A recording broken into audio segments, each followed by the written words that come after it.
Hola, ¿qué tal? En este vídeo vamos a hablar de los fundamentos de la programación orientada a objetos. La programación orientada a objetos es un paradigma de programación en la que hay ciertos objetos que tienen un estado, es decir, pues unos atributos con unos valores y un comportamiento. Y esos objetos se comunican con otros para resolver problemas. Parece fácil, ¿no? Bueno, en realidad puede que no parezca fácil, pero es muy fácil la programación orientada a objetos, o al menos es más intuitiva que lo que estábamos haciendo hasta ahora, que es la programación estructurada, donde había valores de múltiples cosas que podías pasar a funciones, que le llamábamos métodos porque es así como están en Java, y teníamos pues todos los valores mezclados. Ahora tendremos una serie de valores y una serie de métodos que solo actúan sobre esos valores concretos, con lo cual pues va a ser más fácil desarrollar programas.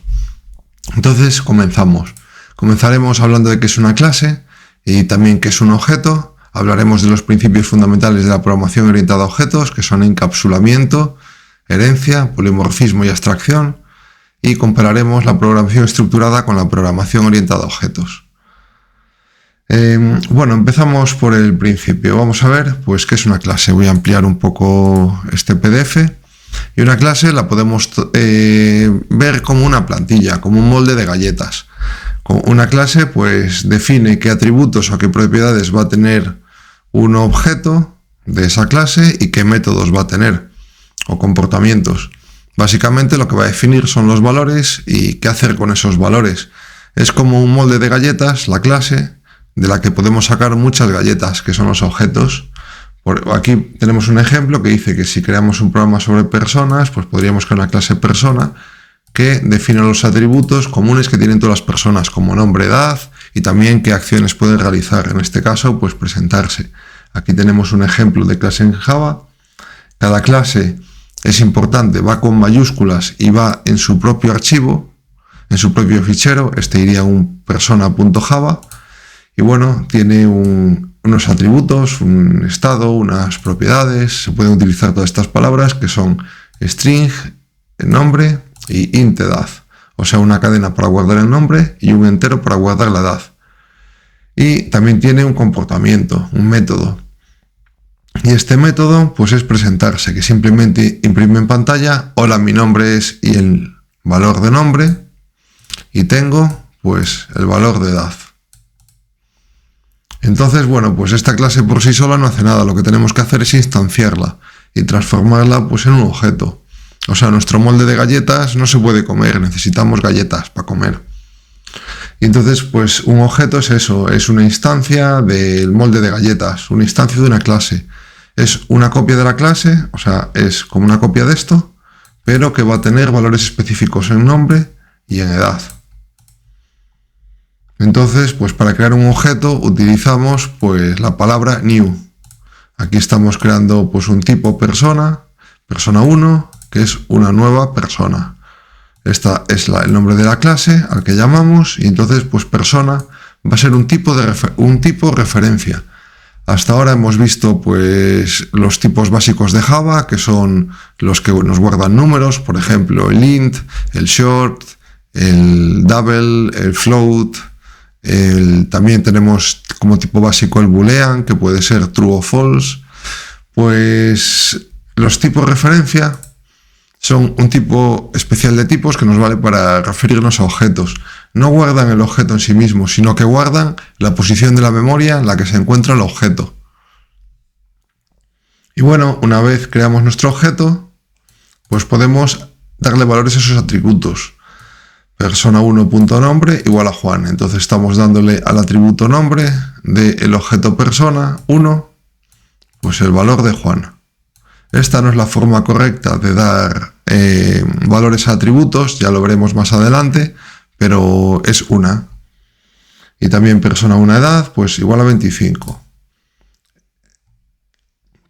Y luego también podemos llamar a la persona para que se presente. Si llamamos persona1.presentarse, pues va a invocar a este método de persona, al de presentarse, y va a decir: hola, mi nombre es Juan y tengo, pues, ¿cuántos años serán? 25 años, ¿quién me diera?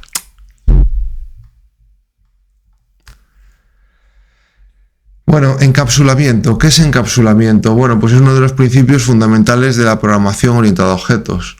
Encapsulamiento consiste pues, en agrupar atributos y las acciones que se puedan realizar con esos datos, métodos, o sea, dentro de la misma clase. O sea, los valores y las cosas que hacen algo relacionado con esos valores, pues están en el mismo sitio.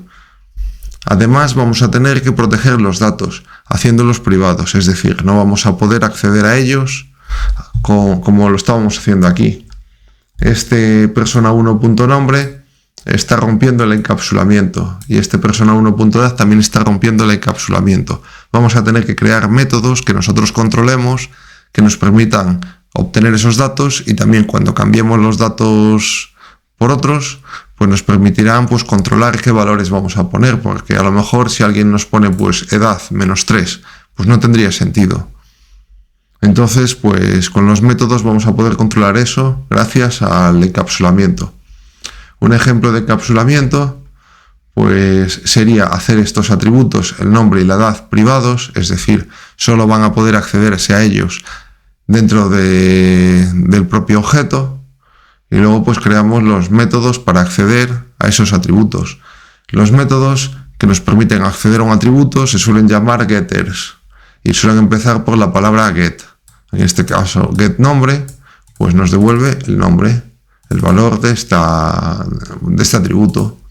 Y set son los setters, los modificadores, y lo que nos permiten es darle nuevos valores a nuestros atributos que sean private.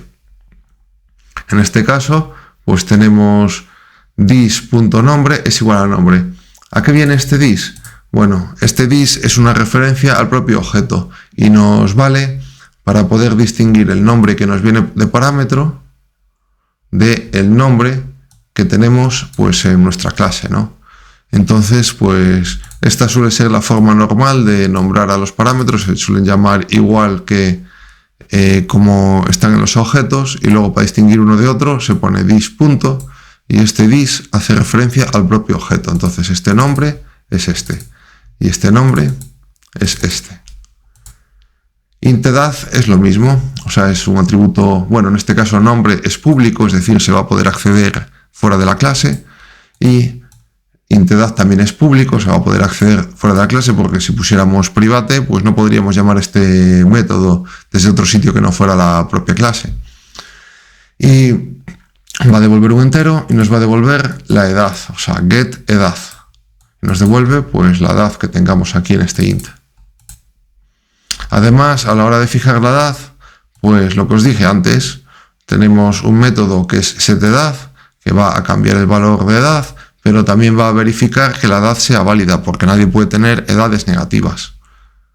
Entonces ya empezáis a ver las ventajas del encapsulamiento. Vamos a ser capaces de controlar cómo se cambian los datos que tenemos, dotando a nuestro programa de más seguridad. Y con public void presentarse, pues nada, nos presentamos como antes.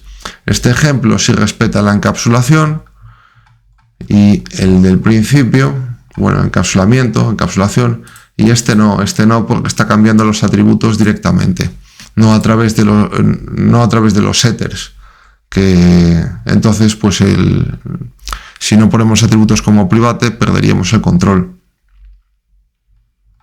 sobre ellos, sobre cómo se cambian y pueden llegar valores inválidos. Otro de los principios fundamentales de la programación orientada a objetos es la herencia. La herencia es la capacidad de una clase de poder heredar atributos y métodos de otra clase. Es decir, vamos a poder crear algo parecido a lo que tenemos escribiendo poco código, y nos va a permitir pues organizar clases de forma jerárquica.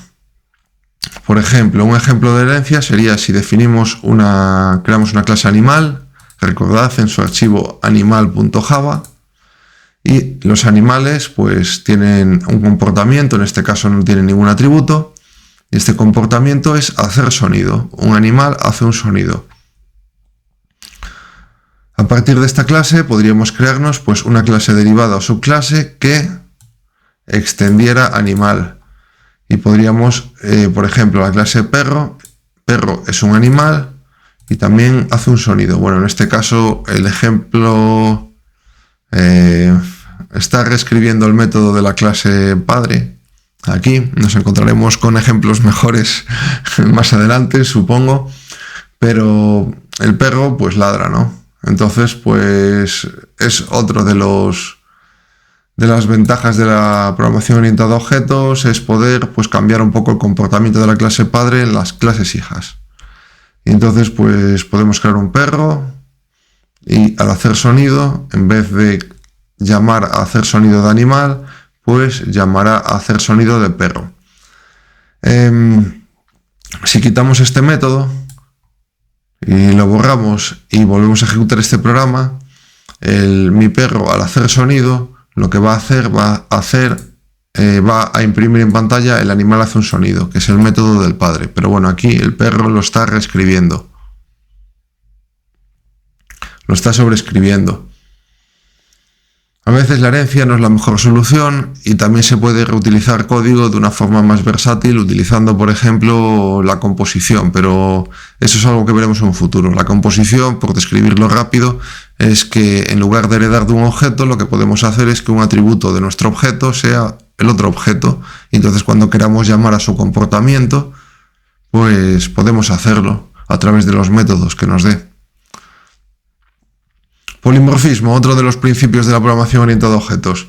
Permite que el mismo método pueda actuar de distintas formas según el contexto o el tipo de objeto que lo esté usando. Vale, bueno, pues el ejemplo anterior sí que sería un ejemplo de polimorfismo donde pues el método puede actuar distinto si es un animal a si es un perro. Bueno, aquí ya tenemos pues más animales, ¿no? Tenemos animal, sabe hacer sonido, o sea, si creamos un animal, pues ese animal va a poder hacer sonido. Si el perro hereda de animal, que la verdad lo único que hereda es hacer sonido, y en este caso pues ni siquiera haría falta heredar porque no nos está haciendo reutilizar código, pero bueno, podría hacer su sonido particular, o sea, su comportamiento particular, puede modificarlo. También podría hacer comportamientos que no tenga animal, por ejemplo, pues yo que sé, comer pienso, porque no todos los animales comen pienso, o ir a por una pelota. Y el gato también extiende de animal, o sea, es decir, bueno, pues es un animal y también puede hacer su propio sonido, que es maullar. Entonces, pues podemos referirnos a mi perro como animal, pero crear un objeto perro, y también a mi gato como un animal, pero crear un gato. Y al llamar al comportamiento a hacer sonido del perro, el perro va a ladrar, y al llamar al comportamiento a hacer sonido del gato, el gato va a maullar. Y luego, por último, el último gran concepto de la programación orientada a objetos es la abstracción, que es lo que nos permite definir las características esenciales de un objeto sin entrar en detalles específicos de la implementación, que en castellano significa podemos hacer plantillas, o también podemos hacer interfaces. Ya las veremos más adelante. Por ejemplo, una clase abstracta es la que dice un comportamiento que tiene que tener una clase, pero no dice cómo debe de ser ese comportamiento. Ese comportamiento se lo va a dejar a las clases hijas. Si alguien quiere heredar de figura, por eso es una clase abstracta, pues va a tener que implementar el método public abstract double calcular area. Es una obligación que tienen todas las clases hijas, es tener este método. Es como una plantilla.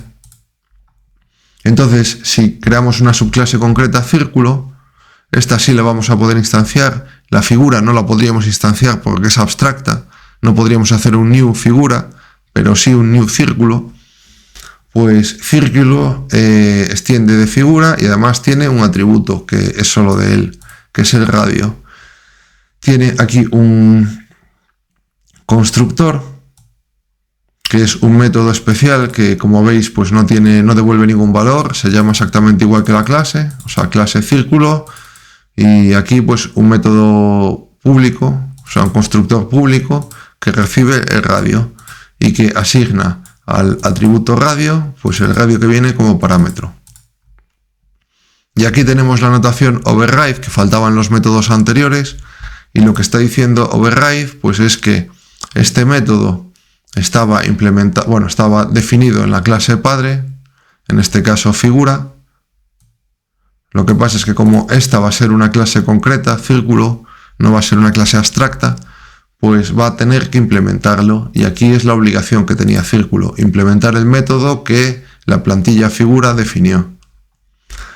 Y con rectángulo pues parecido, tenemos dos atributos privados que en el constructor pues le damos valores, y al sobreescribir el método de la clase padre calcular área, pues calculamos pues el área con el largo y el ancho. En este caso, como no aparece ningún parámetro, no es un setter, pues no hace falta poner el dis, no hace falta poner dis largo o dis ancho.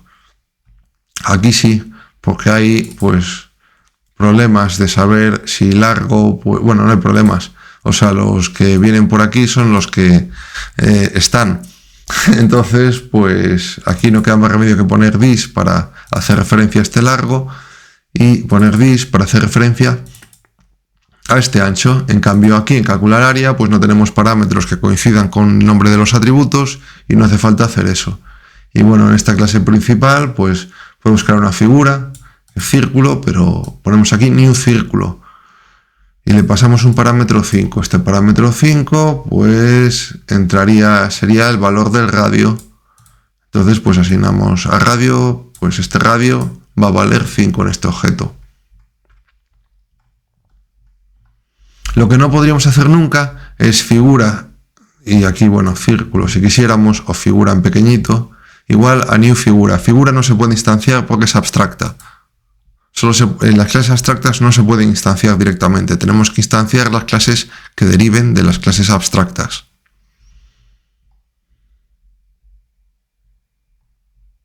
Y bueno, aquí tenemos un resumen sobre la programación estructurada y la programación orientada a objetos. La programación estructurada pues se basa en dividir un programa en partes pequeñas usando funciones o procedimientos, y que se centran en el flujo de ejecución mediante sentencias condicionales, bucles, procedimientos que resuelven problemas de manera secuencial. Pero claro, a medida que los programas estructurados crecen, pues acabaríamos con un montón de variables que no tienen nada que ver entre sí, y un montón de métodos que valen para algunas variables, pero en cambio para otras pues no valen muy bien. Entonces, la programación orientada a objetos pues nos facilita eso. Nos permite, es una forma de programar más mantenible, nos permite reutilizar el código, es más escalable gracias a la utilización de los conceptos clave que ya hemos visto, y nos va a permitir hacer programas más grandes, más mantenibles y mejores.